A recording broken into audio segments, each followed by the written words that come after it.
Hey guys, Dead Pixel here. We were invited by Naughty Dog to check out Uncharted 2 and some of its upcoming cinematic features in the all-new multiplayer mode. Is that okay? Yeah, it's alright. Sweet. Check it out. I'm Justin Richmond. I'm a multiplayer designer on Uncharted 2 Among Thieves, and we're here today to talk about the new cinema mode.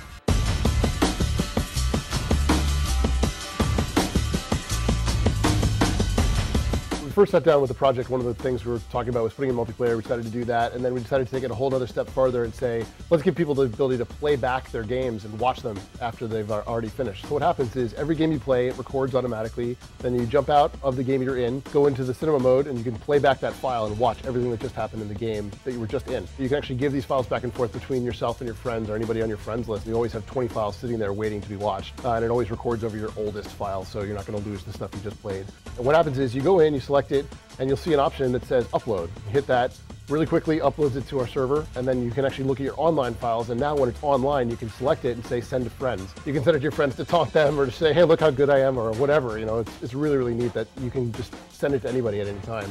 So you've got all of the regular cameras, you can see the players, how they played, see their views, so you can get their strategies and stuff. But on top of that, we have an orbital camera where you can actually fly around the player that's running around, see where they're going. We also have the ability to go to a free camera, fly anywhere in the map, see what's going on at any point. And that's all sort of basic stuff that's really neat. And on top of that, we put in all these visual tweaks. So when you're playing back a file, you can actually pause the game, go in and change like a whole bunch of different things having to do with the camera. So when you're running around, you can actually have it look like you've got somebody following you with a steady cam, you know, so it looks like that real movie feel to it. We also have the ability to put a twist on the camera, so you can put Dutch angles and make people look, you know, really extreme and really cool. We also have slow motion, so you can get that super slow-mo shot of you shooting somebody or something blowing up, and it looks, you know, really, really cool. It slows the whole game down to that speed, so it looks fantastic. You can make it look blurry in the foreground or blurry in the background, or also you can change the focal distance, so how far the camera actually focuses, how much is in view, so you can make super wide angle shots or super close-up shots. All those things you can do on the fly, you know, in any given file, so you can make any kind of movie you want just by, you know, messing with those movie settings. Like you can mess with actual environment settings. So like, hey, this map is pretty cool. Let's mess with the fog. So you can actually bring the fog level up or down in the map and then change its color.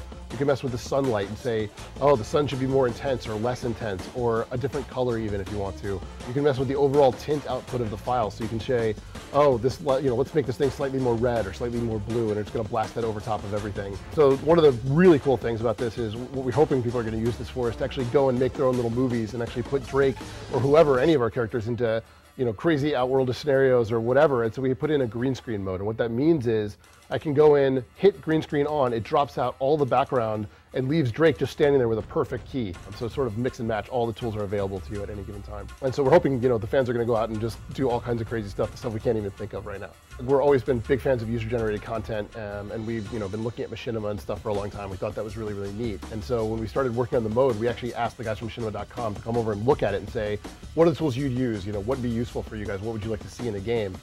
Soliciting their feedback, and, you know, we got a ton of good stuff from them, which allowed us to go in, make our tools even better. And what we're hoping is, you know, we want the fans to send us stuff. We want to see the stuff that the fans are going to do with it, and we want the fan generated stuff. We want the fan feedback. You know, we're really about community, and that's one of the big things we've said about this game is let's get community involved in this. And one of the easy ways to do that is to make machinima, to do cinema stuff. And I think all those things combined are going to, you know, really draw people into the game. But on top of that, we have a special game type for machinima enthusiasts, which is called machinima mode. And in that mode, we have a bunch of special options that you don't have in a regular game type. When you go in and start the game, you'll by default have no weapons. So Drake will be walking around just sort of in a regular state. And you can actually change on the fly his animation state, which means he'll be running around in kind of a regular jog, and then you can switch him to be tense, and now he's going to run a little bit faster, get a little bit lower. Switch him to stealth, and he's going to kind of creep around, or switch him into a walk mode. He's just going to, you know, regularly walk around, do a little stroll.